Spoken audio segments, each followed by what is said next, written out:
Si vous ne savez pas faire les décodages de résistance, vous ne pourrez pas remplacer. Et j'avais dit la dernière fois ici que pour la réparation, vous devez être de très bons récupérateurs. Un bon technicien doit être un très bon récupérateur. Si vous faites de la récupération là, sachez que vous allez gagner de l'argent, vous allez réparer des appareils. Mais si vous ne savez pas faire la récupération, là c'est compliqué pour vous. En réparation, c'est la récupération. Que ce soit les smartphones, que ce soit les PC portables, que ce soit les télés, c'est de la récupération. Il n'y a pas autre chose que ça.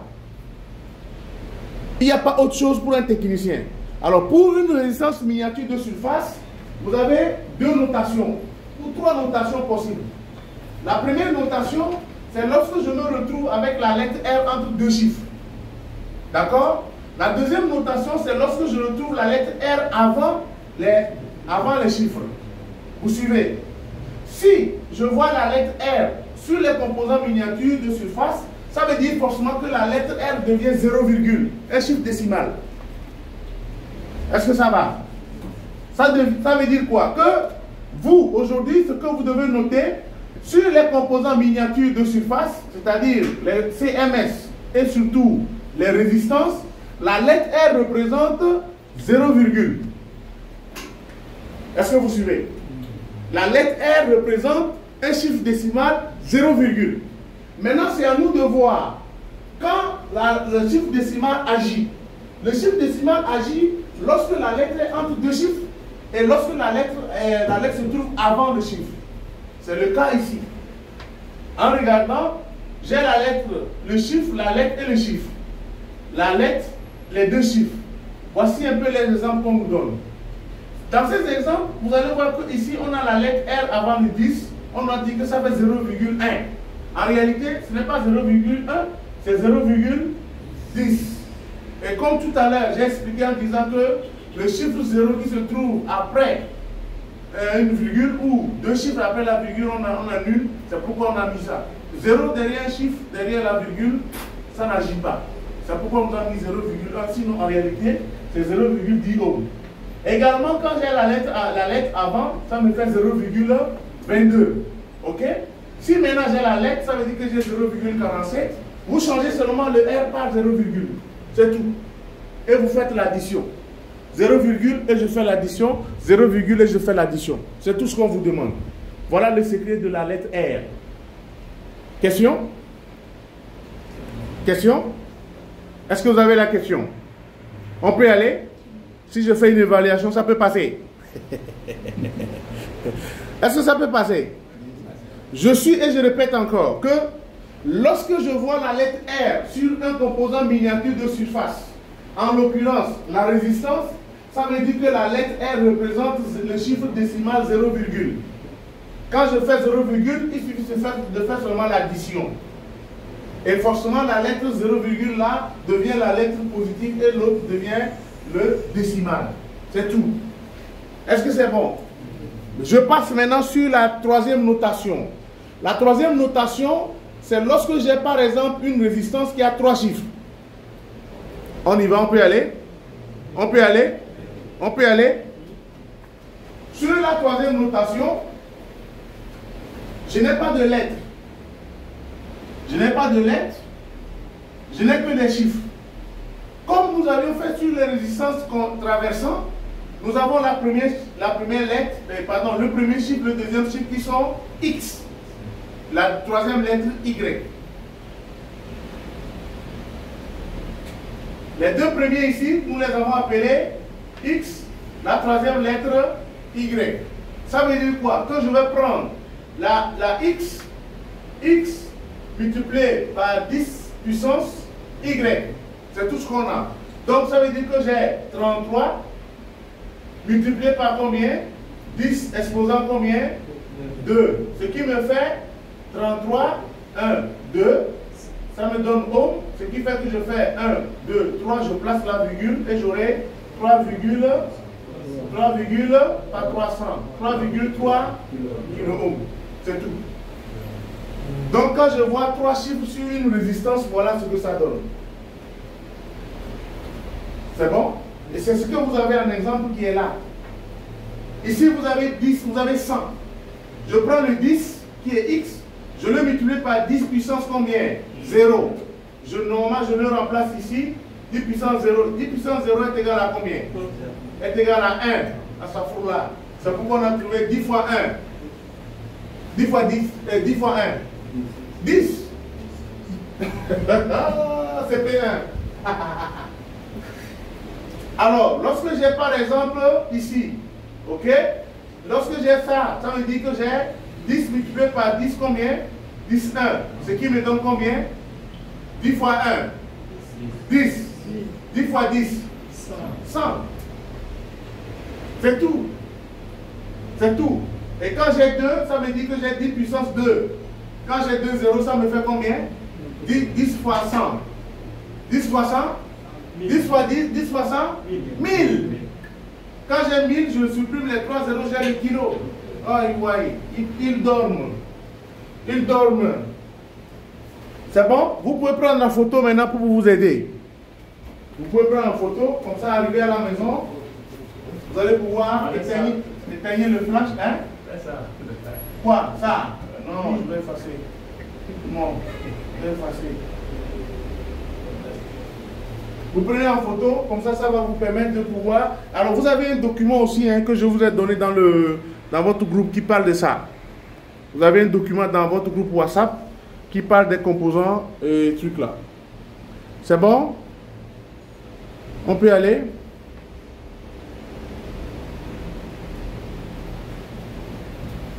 On peut y aller?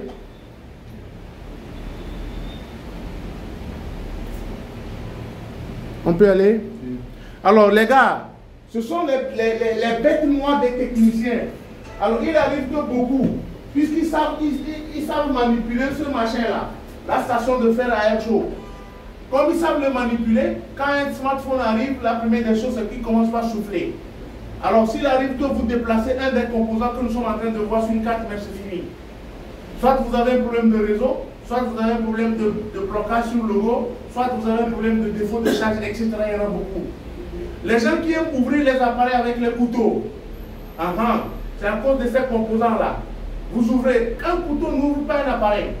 Même le tournevis plat n'ouvre pas un appareil. Hein? Vous voyez un peu? Donc, ça, c'est interdit. Ça ne se fait pas. Strictement interdit. On ne prend pas un couteau pour ouvrir. Ce n'est pas n'importe quoi qu'on prend pour ouvrir un smartphone, un PC portable ou une tablette. Et c'est ça qui fait que généralement, la plupart, quand ils ouvrent, il y a un composant qui part. Et en tant que technicien aujourd'hui, vous devez avoir le sens de l'observation, la lecture des yeux. Quand vous amenez un appareil, vous ouvrez l'appareil, la première des choses, c'est l'observation visuelle. C'est les yeux qui doivent vous parler. Déjà, en regardant l'appareil, vous allez remarquer que non, sur les côtés des appareils, il y a des encoches. On a essayé de forcer. Vous allez voir des traces de tournevis. Ça, déjà, ça doit vous parler sur ce qui peut se trouver dans l'appareil. Donc, les gars, voici un peu comment ça se passe. Est-ce qu'il y a une explication ici à faire? Il n'y en a pas, je peux passer? Je peux passer sur les résistances? Oui. C'est bon? Tu suis? Oh ouais, tu es intelligent. Tu dois là. Hein. Qui n'a pas compris? Il y a quelqu'un qui n'a pas compris, mais qui fait façon qu'il ne veut pas dire là. Je sais. L'esprit me dit qu'il y a le gars qui n'a pas compris. Quelqu'un n'a qu'à l'expliquer. On a acheté la tolérance 5%. Où? Tolérance. Où est-ce qu'on a mis tolérance là-bas?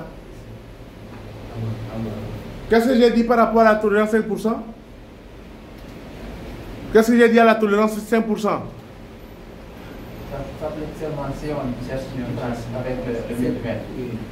Et ensuite aussi, la tolérance 5% parce qu'on a fait quoi? On a fait de la normalisation. Et qu'il n'y a plus de composants qui puissent avoir une tolérance à argent. Parce que les tolérances à argent sont des résistances de faible valeur. J'ai dit ça avant-hier. Je peux passer? Maintenant, vous allez avoir ceci. Ce que vous êtes en train de voir est plus coriace. Même moi-même qui vous parle, je n'ai pas enregistré dans ma tête. À gauche, vous avez ce qu'on appelle le code EIA.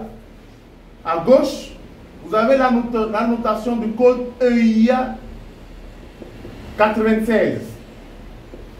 Vous avez le code EIA 96. Dans le code EIA 96, vous allez sur Google. Vous Vous allez sur votre téléphone, allez sur Google. Vous allez sur Google. Et vous allez sur Google, vous tapez code EUIA, tableau code EUIA 96. Vous mettez code EUIA 96. Vous téléchargez l'image que vous allez recevoir. Tapez code EUIA 96. Vous mettez seulement code EUIA 96. Vous mettez seulement code EUIA 96. Vous mettez seulement code EUIA 96 sur Google et vous allez voir le tableau. Vous allez taper image. Quand vous mettez image, vous allez voir le code. Si vous n'avez pas le code, vous allez voir. Ce tableau-là, je vous dis, moi-même qui vous parle, je n'ai pas retenu en tête. Parce que c'est trop beaucoup. Donc, qu'est-ce que j'ai fait? Je l'ai imprimé, je l'ai déposé là où je travaille. Voilà, je l'ai imprimé pour pouvoir retenir. Donc, je l'ai téléchargé, je l'ai imprimé. Voilà le secret.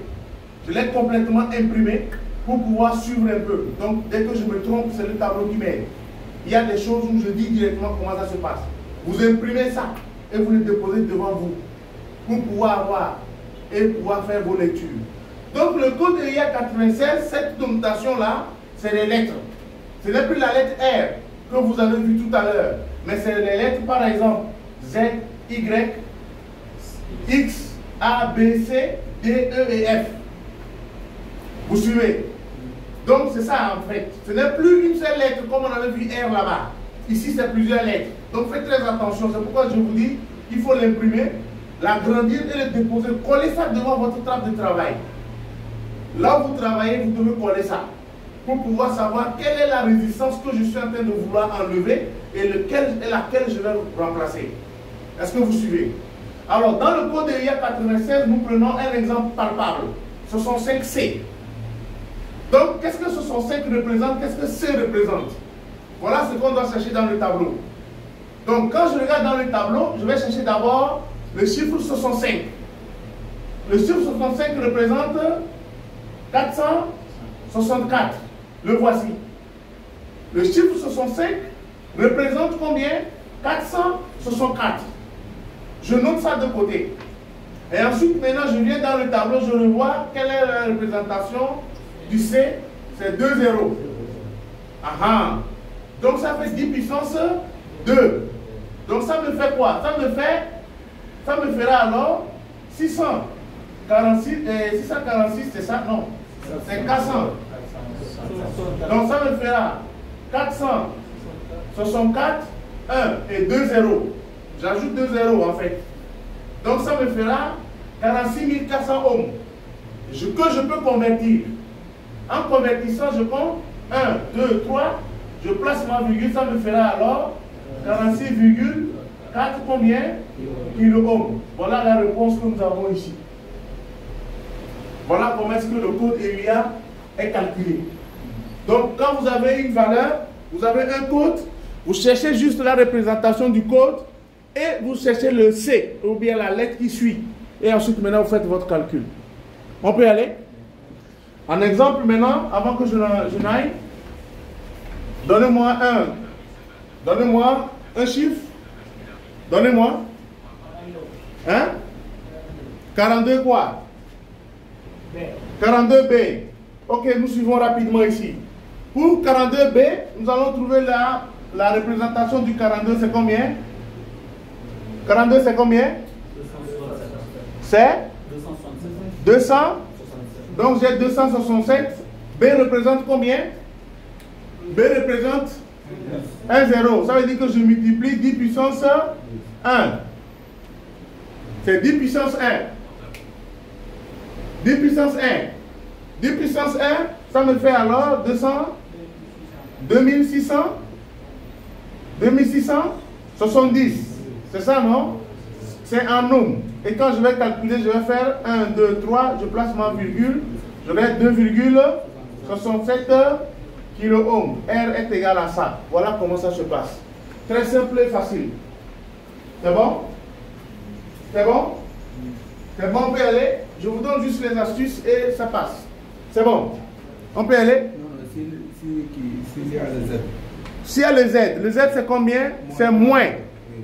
C'est moins 0. Moins 3 0. Moins 3 0. Ça veut dire qu'on a combien? 10 puissance moins 3.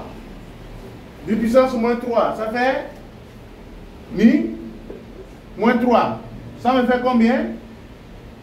Fois 200 divisé par combien? 0,001. Faites le calcul. C'est bon? C'est bon, vous avez vu? Vous voyez, non? C'est bon, ça peut aller? Vous faites seulement le calcul. Et puis dire, c'est bon? On peut y aller? On peut continuer? Bien. À droite, sur la première image. À droite, sur la première image, j'ai ici mes résistances, mais j'ai 4 boîtiers. Les 4 boîtiers, c'est les différentes tailles que vous allez rencontrer sur les appareils.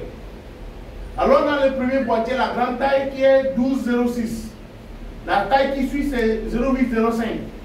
La taille qui vient, c'est du 0,603. Et la dernière taille, c'est 0,402. Regardez les tailles. Qu'est-ce qui se passe? Vous allez remarquer que la dernière taille n'a pas de valeur. On ne voit pas de chiffre. Tandis que la première, le chiffre est bien visible. Et c'est ce que vous allez trouver dans votre téléphone portable. C'est la taille 0402. C'est cette taille-là que vous trouverez dans les smartphones. Il n'y aura pas de taille 0603, il n'y aura pas de taille 0805, ni de taille 01206. Sur vos smartphones, vous ne trouverez que la plus petite taille, c'est du 0402. Et là-bas, ce n'est plus une valeur que vous allez calculer. Là, c'est la tête qui travaille maintenant. Là, c'est vous qui êtes devant votre appareil, c'est votre taille qui travaille et c'est là où vous allez chercher à savoir quoi? La taille, la forme, la grosseur de quoi? Des pastilles que vous allez enlever. Ça sera aussi pareil pour les condensateurs. Les condensateurs n'auront pas de valeur. Et donc là-bas, là, c'est ici. C'est vous qui êtes devant l'appareil que vous êtes en train de réparer, qui allez maintenant trouver l'astuce pour pouvoir remplacer. Et là, c'est comme par exemple un géomètre qui vient sur un terrain. C'est qui ça? Mais comment on a des fantômes comme ça? Prends une chaise là-bas, prends une chaise là-bas, prends une chaise là-bas. En fait, lui, quitte là. Prends. Mais il est l'heure? Ou bien il n'est pas l'heure? Il est l'heure, non? Mais... Bonsoir. Il est l'heure, non? Bien. On peut aller. Bien. Alors, quand je regarde un peu les tailles, je vous dis, lorsque j'ouvre un smartphone, je n'aurai pas de taille à part le 0402. Dans les PC portables, vous trouvez les autres tailles, c'est-à-dire du 06, 03 au 1206. Mais le 0402 là, c'est dans vos smartphones, dans les montres, dans les tablettes. Donc faites très attention les gars. Ça ne sera plus quelqu'un qui va vous dire, mais c'est vous le technicien qui êtes devant la carte mère qui va agir. Ensuite maintenant, comme j'ai dit tout à l'heure, c'est les notations qu'on avait. Ici, vous pouvez avoir une notation de 4 chiffres, comme vous le voyez, à gauche, à droite.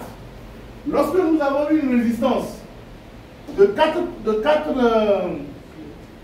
chiffres, ça veut dire que nous avons la première, la deuxième et la troisième qui sont des chiffres pas significatifs, des chiffres significatifs.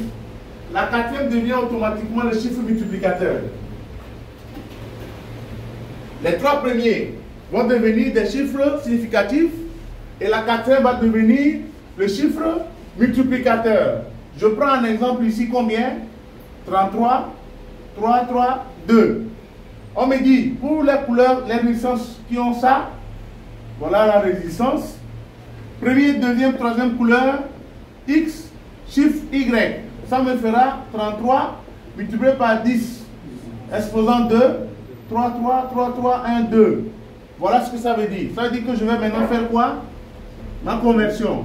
1, 2, 3, je place ma virgule et j'aurai 33,3 kilo-ohms. Voilà. C'est tout. Quand vous voyez 4 chiffres comme ça, c'est ce que ça veut dire. On peut y aller. Donc, comme vous allez le constater, voici ici et maintenant un exemple ici. 3 chiffres, ça me donne 223. Je multiplie les 22 par 10 puissance 3. J'aurai alors 22 kilo-ohms. Alors, quand vous regardez ces chiffres-là, les gars, quand vous voyez ces chiffres, ne soyez pas paniqués. Regardez seulement le dernier chiffre. Et ensuite, maintenant, faites votre calcul. Par exemple, on va suivre quelque chose. Si votre troisième chiffre, le chiffre multiplicateur est 2, sachez que vous avez une virgule et vous avez kilo. L'astuce, c'est ça. Lorsque j'ai le chiffre multiplicateur qui est 2, ça veut dire que j'ai 2 zéros. Donc, ça veut dire que pour avoir les kilos, je dois passer une virgule. Ah oui, regarde, ben, seules 2 personnes ont compris. Ben, qui n'a pas compris? Qui n'a pas compris? Levez la main seulement. Ils sont en train de regarder, ils ne veulent pas lever la main. Lorsque j'ai 2 chiffres multiplicateurs, le chiffre 2, comme troisième chiffre, ça veut dire que j'ai une virgule dans le résultat pour avoir le kilo. Lorsque le chiffre multiplicateur est 3, ça veut dire que j'ai 100 virgules et j'aurai le kilo. Lorsque le troisième chiffre multiplicateur est 4, ça veut dire qu'il va rester 1 0. Donc je vais supprimer 3 0, il va rester 1 0 avant de dire K. Donc c'est comme ça que moi j'utilise quand on me donne les valeurs. C'est ma technique. Les gars, ils n'ont pas compris. Ils sont encore en train de regarder. Arrivez à la maison, faites des exercices. Hein? Faites des exercices, mettez les chiffres et puis vous faites des calculs. Mettez des chiffres, vous faites les calculs. Cette partie, vous devez bien la maîtriser. Un bon technicien doit maîtriser ça. Pour pouvoir vous permettre d'aller très vite dans les réparations. Sinon, vous serez obligé de chercher des feuilles et des choses pour faire des calculs bidons. Alors que ça doit être mental. D'accord? Je continue maintenant avec les autres résistances. Sur les autres résistances, si par exemple j'ai le chiffre 0, ou 3 0, ou 4 0 sur une résistance, il faudrait savoir que cette résistance est un fusible. Ou on l'a utilisé juste comme un jump-in. On l'a utilisé juste comme un jumper. Je reprends encore. Lorsque vous trouvez une résistance miniature de surface qui a 4 chiffres, 3 chiffres, 2 chiffres ou 1 0,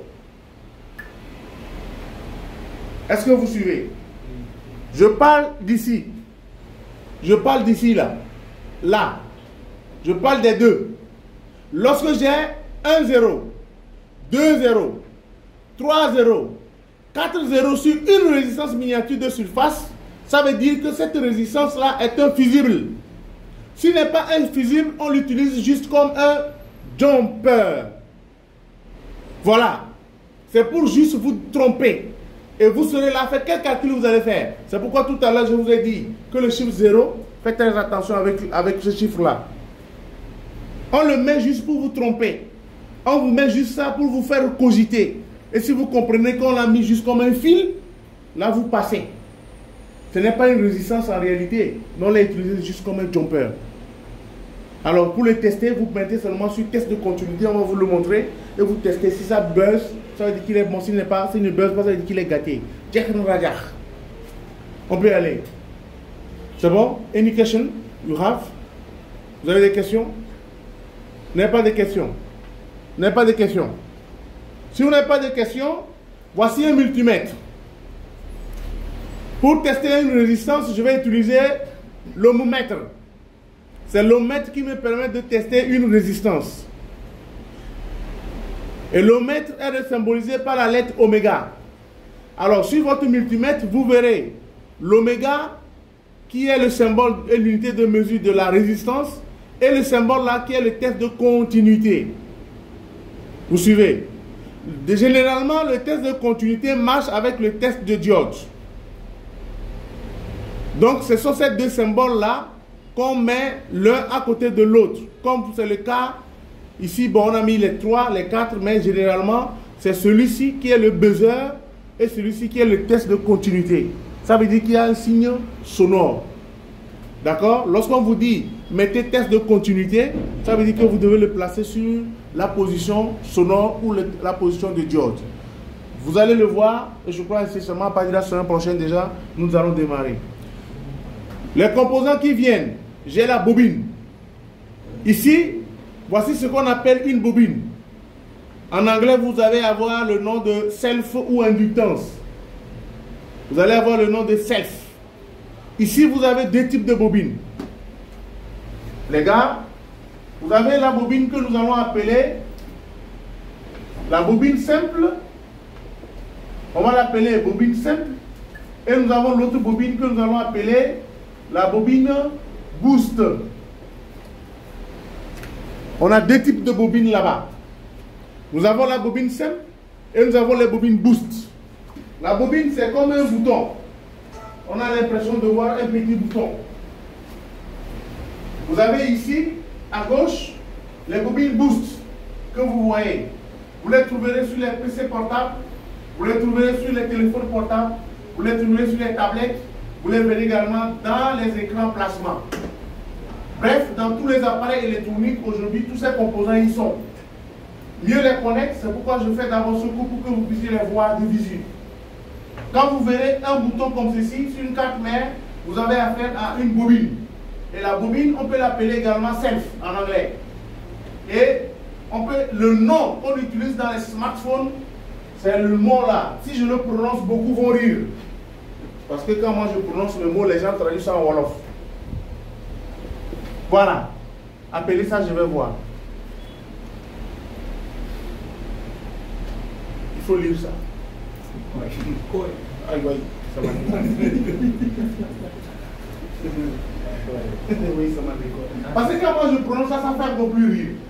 Donc je ne vais pas, c'est pourquoi j'ai écrit ça. Vous avez vu ça là-bas, vous-même vous prononcez ça. Je ne veux pas parler. Est-ce qu'on est d'accord? Baïfal, Boulmandé, c'est le type qui a fait ça. Mon frère, malien, est-ce que tu as compris un peu? Tu connais déjà oublié le mot? C'est quoi on a écrit? Lui aussi, il a compris. Grand frère, tu as compris? Donc c'est comme ça qu'on l'appelle en anglais. Donc il faut le prononcer, vous mettez boost en plus. S'il est simple, c'est seul simple. Mais s'il est boost, vous appelez le nom plus l'autre. D'accord? Alors ici, voici un peu les bobines boost. Et là, voici les bobines simples. Ici, voici les bobines simples et voici les bobines boost. Vous voyez un peu? Regardez très bien ce que je vous montre. Parce que sur la carte mère, je ne vais plus le montrer parce que vous-même, vous allez le trouver. Ah, c'est comme ça que nous apprenons ici. On les voit à l'image et quand on est sur la carte mère, ne m'appelez pas pour me dire parce que je ne vais pas tourner comme ça. Est-ce qu'on y va? Nous avons les bobines boost et nous avons les bobines simples. Les bobines boost, leur rôle, c'est d'augmenter l'électricité. C'est pourquoi on les appelle boost. Ils élèvent l'électricité. Ils élèvent le courant. Pas l'électricité, mais le courant. Vous devez me dire, normalement vous devez me rappeler à l'ordre. Parce que vous savez déjà ce que c'est que la tension et le courant. Et ce que c'est que l'électricité. Donc, les bobines boost ont pour rôle d'élever le courant. Ils augmentent le courant. La zone dans laquelle on les place, ça veut dire que dans cette zone-là, il y a consommation excessive du courant. Donc il faut qu'on les élève, ce qu'on va appeler la haute tension ou la haute intensité. Pour élever, parce que là-bas on demande beaucoup de courant. Donc lui, son rôle c'est de produire beaucoup, plus de courant. Et c'est généralement dans les affichages. Côté affichage et côté alimentation. La bobine boost, on les utilise dans les affichages et on les utilise dans les alimentations. Parce que c'est ces deux endroits-là où on consomme beaucoup d'électricité. Vous voyez un peu. Donc, pour permettre à la batterie d'élever le courant, on va mettre une bobine boost là-bas parce que le courant qui vient de la batterie, quand il va traverser les composants jusqu'à arriver là-bas, il va être faible. Donc à ce niveau là-bas, on passe une bobine pour maintenant les autres parties. Et dans vos smartphones, l'écran que vous avez sur votre smartphone consomme beaucoup. Quand vous faites ça et que l'éclairage vient, il consomme beaucoup. C'est pourquoi quand votre batterie est faible, le téléphone vous dit que je vais diminuer l'éclairage pour que votre téléphone puisse continuer à travailler. Parce qu'au niveau de la bobine boost, là, il demande beaucoup d'électricité. Et puisque votre bobine, votre batterie, le rôle de la batterie, c'est que vous en mettez beaucoup d'électrons. Écoutez, le rôle de la batterie, ce sont des électrons qu'on lui donne. C'est pourquoi il vous est interdit désormais d'accepter ou de dire à vos clients de brancher des téléphones sur les ordinateurs pour charger. Si vous remarquez, si vous branchez un téléphone sur un ordinateur, il met des heures, même ça ne fait même pas 1%. Pourquoi? Parce que le port USB de votre ordinateur ne produit pas de courant. Il est là-bas juste pour alimenter en tension. Donc le port USB, le courant qui sort là-bas, c'est 0,01 ampère. Ça ne suffit même pas. Ça ne fait même pas le tiers, le minime. C'est pourquoi quand vous mettez votre téléphone en charge sur un téléphone portable, vous criez sur la batterie. Il est formellement interdit de brancher un câble ou bien un téléphone sur un port USB d'un ordinateur. Vous n'allez pas charger le téléphone, vous allez plus le tuer. C'est pourquoi quand vous prenez votre téléphone et que vous branchez ça sur la ligne de la Sénélec, en moins de 30 minutes, vous voyez 1%, 2%, 3%, 4%. Pourquoi? Parce que la Sénélec produit beaucoup d'électrons. Donc en réalité, ce sont des électrons qu'on envoie dans la batterie. C'est le rôle de la batterie. Il stocke les électrons. C'est pourquoi je vous définissais le courant comme étant la quantité d'électrons et non une force. C'est la quantité d'électrons. L'intensité, c'est la quantité d'électrons. Donc, les bobines, en réalité, puisque la batterie ne peut pas faire fonctionner autant d'énergie pour alimenter tout le monde, à des endroits clés d'un smartphone, on a des tensions, des courants qui sont élevés. C'est le cas de l'éclairage. C'est le cas de la bobine, du moteur, le vibreur. Le vibreur demande beaucoup de courant parce que c'est un moteur qui a l'intérêt qui doit vibrer. Il y a quelque part, on appelle ça le contrepoids. C'est le contrepoids qui tourne et ça fait brrr, brrr. Mais il faut encore un courant fort. Donc, à des endroits clés sur une carte mère, comme c'est le cas ici, on va appeler la partie alimentation. Voici ici, par exemple, une bobine boost qu'on a ici. Le voici en gros qui est là. Voici également une bobine boost qui est là ici. Donc sur beaucoup d'appareils, vous verrez ces boutons-là qui représentent des bobines boost. Donc à ces endroits, c'est de l'intensité élevée qu'on a. Une bobine, on le teste avec le test de continuité. Une bobine, on le teste avec le multimètre en mode test de... Ça doit sonner. Une bobine doit sonner. Si une bobine ne sonne pas, ça veut dire que cette bobine est gâtée. Donc à remplacer. Une bobine, on la teste avec le multimètre en mode test de continuité. Donc la bobine qui est en bon état doit sonner. Une bobine qui ne sonne pas est gâtée. Donc vous devez remplacer. On a dit qu'on a combien de bobines? On a une bobine boost et on a une bobine simple. Et les bobines simples, attention, vous regardez les images parce que vous risquez de confondre ces bobines-là avec quoi? Tout à l'heure, on a vu les résistances 0,4, 0,5. Pourquoi? Parce qu'ils n'ont pas... Ils sont noirs, d'abord, et ils n'ont aucun chiffre. Donc faites très attention de ne pas confondre. Alors la bobine simple, généralement sa couleur n'est pas noire foncé, il est de couleur grise. La bobine simple, attention, la bobine simple est de couleur grise. Une bobine simple est de couleur grise. Elle n'est pas de couleur noire. Donc faites très attention lorsqu'on vous remet une carte mère et qu'on vous indique de choisir les bobines, de ne pas les confondre avec une résistance. La bobine simple sonne aussi au multimètre, au test de continuité, comme la résistance évidemment. Mais la résistance va vous afficher une valeur. Or, la bobine ne vous affichera pas une valeur. Elle va sonner seulement en mode continuité pour vous dire qu'elle est passante. D'accord? Est-ce qu'il y a une question?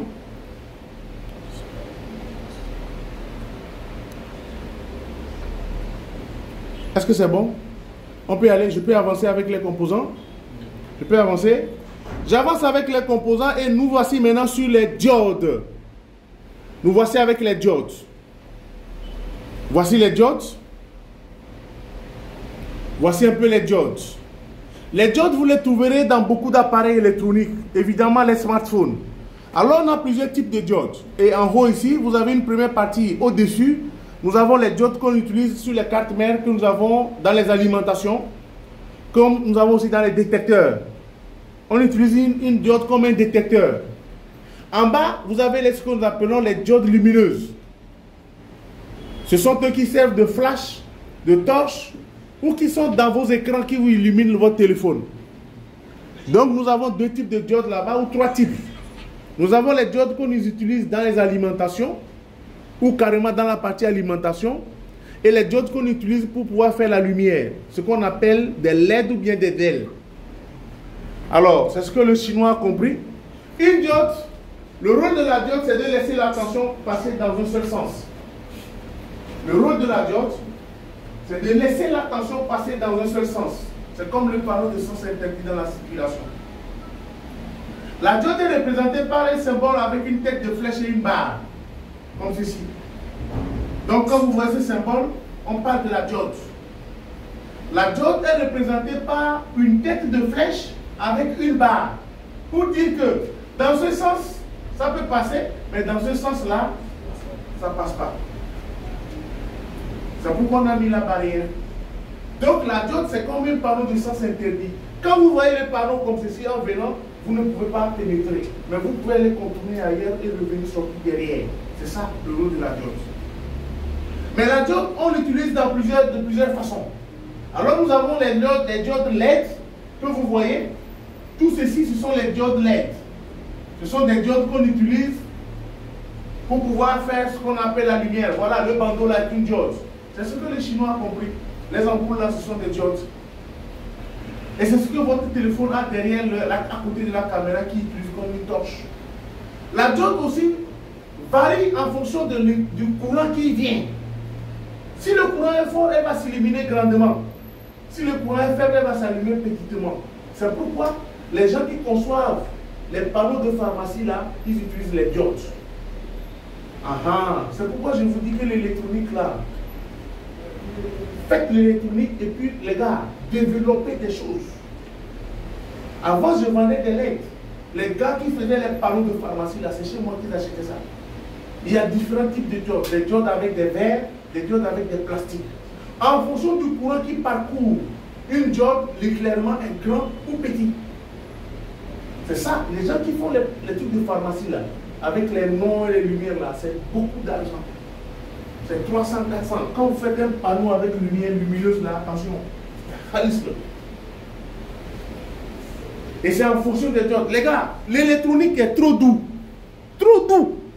L'électronique là, c'est trop net. Trop doux. N'apprenez pas et puis allez vous asseoir. Quand vous arrivez là, mettez-vous à apprendre encore de nouveau. Une diode se place toujours en série avec une résistance de protection. Une diode, une LED, se place toujours avec une résistance de protection. Voici une diode et voici une résistance de protection qui la suit. Et si vous tournez, vous regardez un peu ces lampes-là, vous verrez que à chaque LED, vous avez quoi? Vous avez une résistance noire à côté. Et c'est ce que le Toubab a compris, le chinois surtout. C'est ce que le chinois a compris, il a commencé par faire les lampes là. Une diode, avec 0,3 volts ou 0,7 volts, elle travaille. C'est pourquoi quand vous branchez un appareil dans une prise ou même une pile qui a 1,5 volts, la diode marche. La diode avec 0,3 volts ou 0,7 volts, elle marche. C'est pourquoi on les utilise pour faire ce qu'on appelle les témoins stand-by. C'est pourquoi quand vous prenez votre télé, vous branchez directement dans une prise d'alimentation, elle avec 0,3 volts, elle vous dit déjà que maman est stand-by.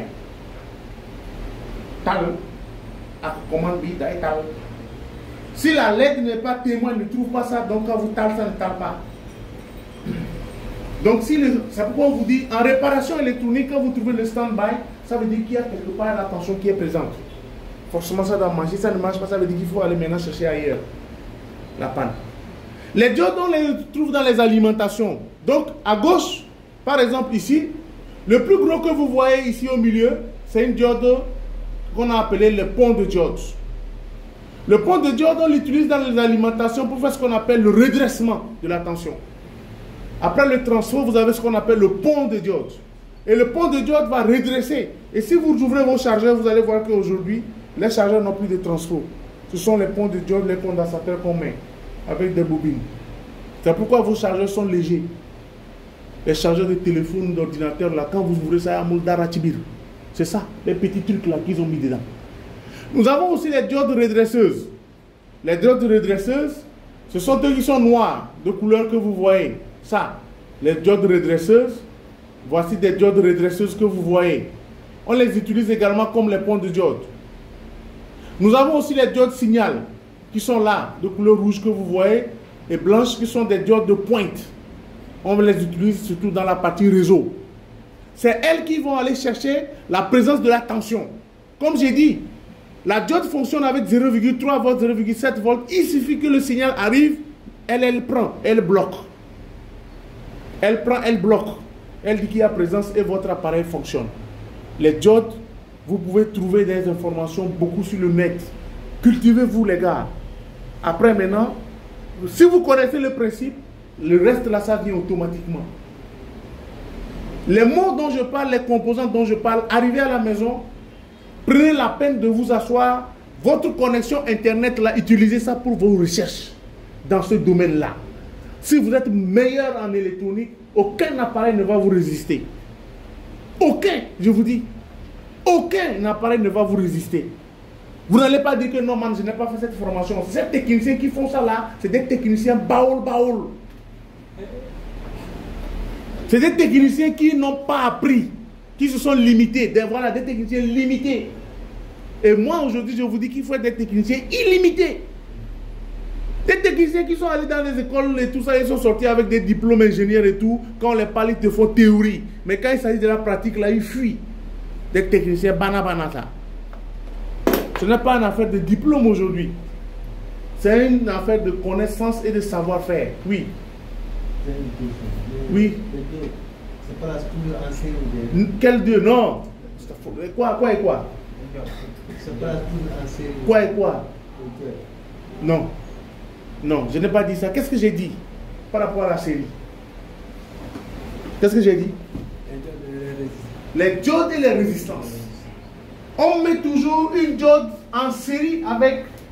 On met une résistance en série avec une diode LED parce que la résistance devient automatiquement une résistance de quoi? Une résistance de protection.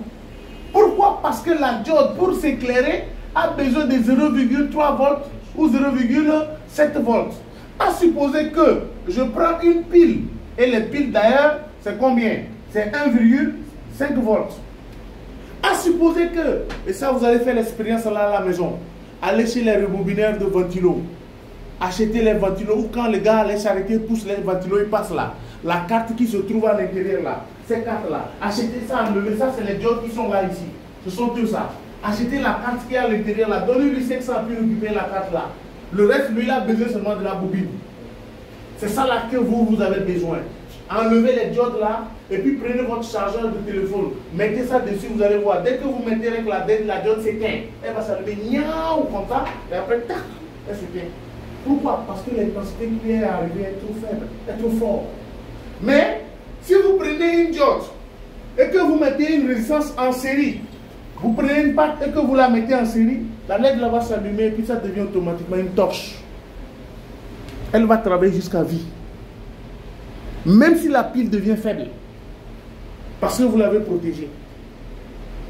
Parce que vous l'avez protégée. C'est la résistance là qui va diminuer l'intensité du courant pour que cette LED là s'allume. C'est ce que le Chinois a compris. Alors, on va faire ça, vous allez comprendre. Et ainsi, quand vous allez rentrer chez vous là, allez à Sandaga, au terminus P9 là-bas. Il y a un endroit, un kiosque là-bas, on voit les pièces électroniques. Achetez les diodes blanches. Ça se coûte seulement 100 francs, 100 francs. À là-bas, achetez ça 100 francs, 100 francs. Vous rentrez à la maison, vous achetez une pile de 9 volts ou bien 1,5 volts. Vous allez faire une torche pour la famille.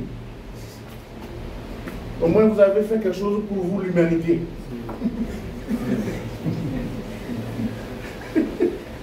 Au moins, à la maison, les gens vont crier hey, courant Yola. Il n'y avait pas d'électricité, mais il a fabriqué la torche. Or, ils ne savent pas qu'il les a marmaillés.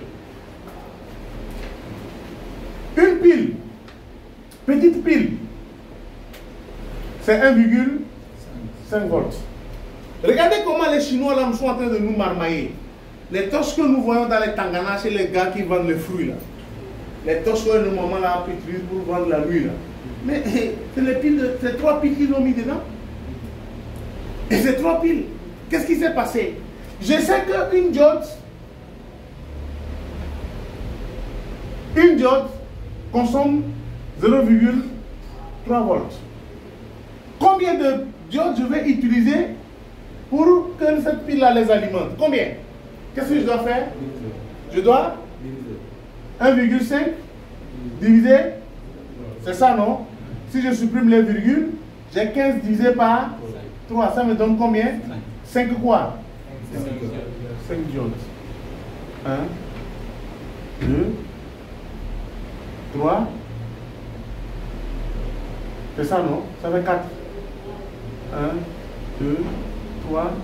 Ça fait 1, 2, 3, 4, 5. Voilà. Je vais faire quoi? Je mets une résistance. Je mets là.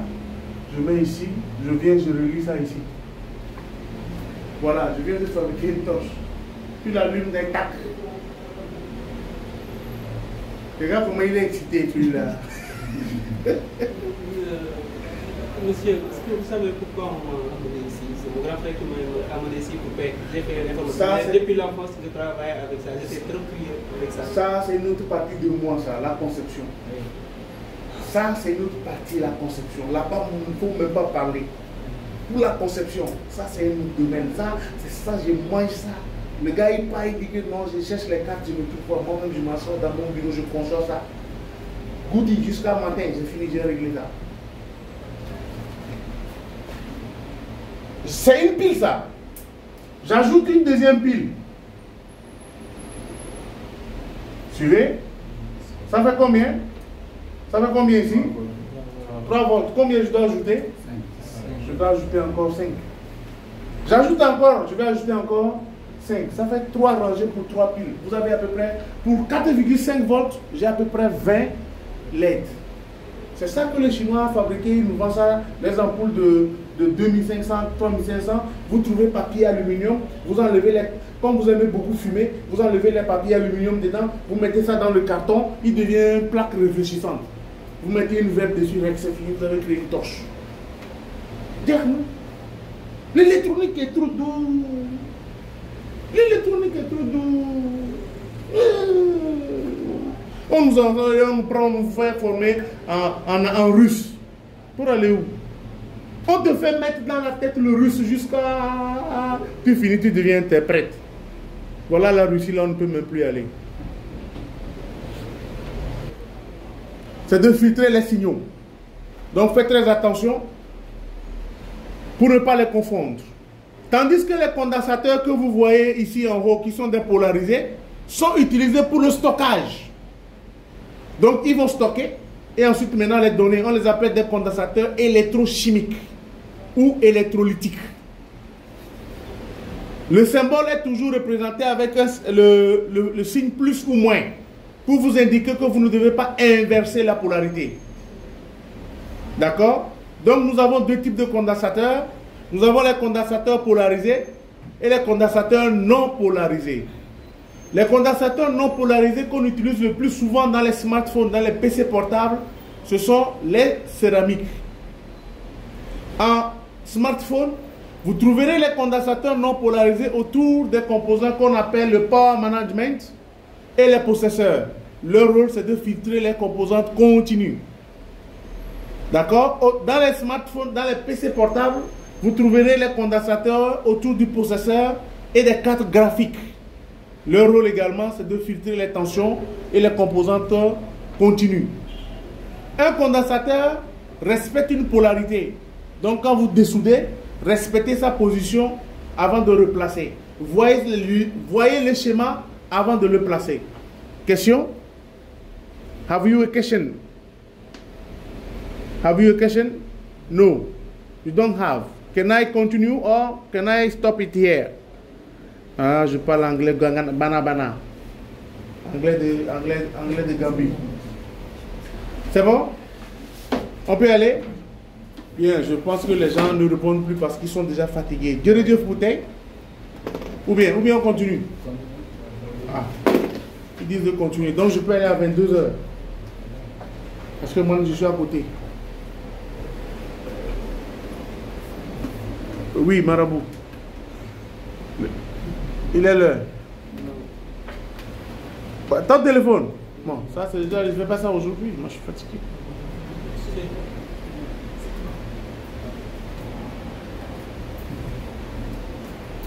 Oui. Ton téléphone est déjà gâté. Il faut jeter ça. Pour mettre ça, il faut aller prendre ça. Tu vas bloquer là. Tu vas bloquer le. Bon, on y va. Vous avez ensuite quoi? Vous avez ensuite le transistor. Un composant important. Le transistor a un rôle très très important.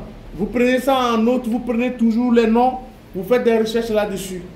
Le transistor, un composant incontournable, et c'est lui qui a fait évolutionner l'électronique. C'est le transistor qui a fait révolutionner l'électronique. Et j'avais dit la dernière fois que nous avons deux types de transistors. Nous avons les transistors bipolaires et les transistors à effet de champ. Les transistors bipolaires, c'est ce que nous appelons les transistors NPN ou PNP. On les utilise le plus couramment dans ce qu'on appelle la commutation ou l'amplification. Aujourd'hui, les transistors ont fait révolutionner le monde et c'est eux qui ont permis de fabriquer les mémoires RAM, les mémoires, les bascules, les registres, les microprocesseurs. C'est à partir des transistors. Ils ont évolué et aujourd'hui nous avons les transistors à effet de champ qui sont les plus couramment utilisés maintenant en électronique. Les transistors à effet de champ. Un bon technicien doit savoir ce que c'est qu'un transistor MOSFET. Parce que sur tous vos appareils électroniques aujourd'hui, ce sont les MOSFET qu'on utilise. Ils ont une capacité de commutation très rapide. C'est pourquoi la plupart des fabricants d'appareils électroniques utilisent les MOSFET. Donc quand vous allez rentrer, messieurs, je vous prie de bien chercher sur les transistors. Qu'est-ce que c'est que les transistors? Comment les reconnaît-on? Comment les teste-t-on? Comment fonctionne-t-il? Voilà les trois questions que je me pose. Le transistor, comment les reconnaît-on? Comment les reconnaît-on? Comment fonctionne-t-il? Comment les teste-t-on? That is the question. Les transistors. Comment les reconnaît-on? Comment fonctionne-t-il? Comment les teste-t-on? Normalement, si vous faites ces trois recherches, vous saurez la panne d'un transistor. D'accord? Comment reconnaît-on un transistor? Comment fonctionne-t-il? Comment les teste-t-on? D'accord? Et je vais finir avec, ce soir avec ce qu'on appelle les fusibles. Prenez ça en image, les gars, parce que ça, vous devez le garder dans votre tête. Ça doit être dans vos yeux, doivent photographier ça maintenant. Ce sont les fusibles. Le rôle des fusibles, c'est de protéger votre appareil contre les surintensités. Le rôle du fusible, c'est de protéger l'appareil électronique contre la surintensité. Le rôle du fusible, c'est de protéger l'appareil contre la surintensité. C'est de protéger l'appareil contre la surintensité. Ça veut dire que si le courant est élevé, le fusible se coupe pour protéger votre appareil. Si le courant est trop élevé, pour gâter l'appareil, c'est le fusible qui va vous protéger. Donc un bon technicien à qui on amène un appareil, la première des choses à faire, c'est de chercher d'abord le fusible. Si l'appareil ne s'allume pas, c'est d'abord le fusible que je cherche. Et voici les fusibles CMS ou SMD. Donc voici les fusibles SCMS. Le fusible, on le dessine et on met à côté de lui F, où on va vous mettre fuse en anglais. Le fusible est représenté par la lettre F. Donc si vous voyez un composant à côté duquel on a mis F, vous avez le fusible. D'accord, messieurs? Le fusible, on le teste avec le test de continuité. Il doit sonner pip. Le fusible, si vous le testez, il doit sonner pip. Si le fusible ne sonne pas, ça veut dire qu'il est gâté. Le fusible, voici leur forme sur les smartphones, les PC portables, les tablettes, les décodeurs et tout. Donc, j'ai fait ça ceci pour que vous puissiez les voir et les reconnaître. Faites très attention pour ne pas les confondre avec les résistances. Parce que les résistances ont des valeurs, des chiffres. Or, ici, c'est des lettres. Regardez bien, surtout là où on a mis P. Ce n'est pas une résistance. Elle est différente d'une résistance, les gars. Donc, voici les différents types de fusibles CMS qu'on peut retrouver. Donc, ne confondez pas ça avec de résistance. Dirigez pour aujourd'hui. Le prochain cours, maintenant, sera autre chose. Je vous demande d'être à l'heure. À l'heure. Soyez à l'heure pour que vous ne puissiez pas rater. D'accord? Oui. Hein? On l'utilise contre la surintensité. Il protège l'appareil contre la surintensité. Contre la surintensité. On l'utilise pour protéger l'appareil contre la surintensité. Contre la surintensité. D'accord? Hein? Ah oui. Ouf. Ouf. Ouf. Midi 30. Midi 30. Midi 30. Jërëjëf. Pour tey. Ta lampe bi. Ouh. Jërëjëf pour tey. On se retrouve quand? Samedi. À très bientôt. Rentrez chez vous bien correctement et revenez en bonne santé. Ceux qui doivent passer par les coins là, rentrez chez vous. Hein. N'allez pas passer dans les coins, et puis vos nangam là vont vous bloquer là-bas. Voilà. Les guinées. Moi je vais monter ça aujourd'hui. Hein. Qu'est-ce que tu as dedans? Hein? Mais je sais que tu as la batterie. Je sais que c'est la batterie. Bon retour.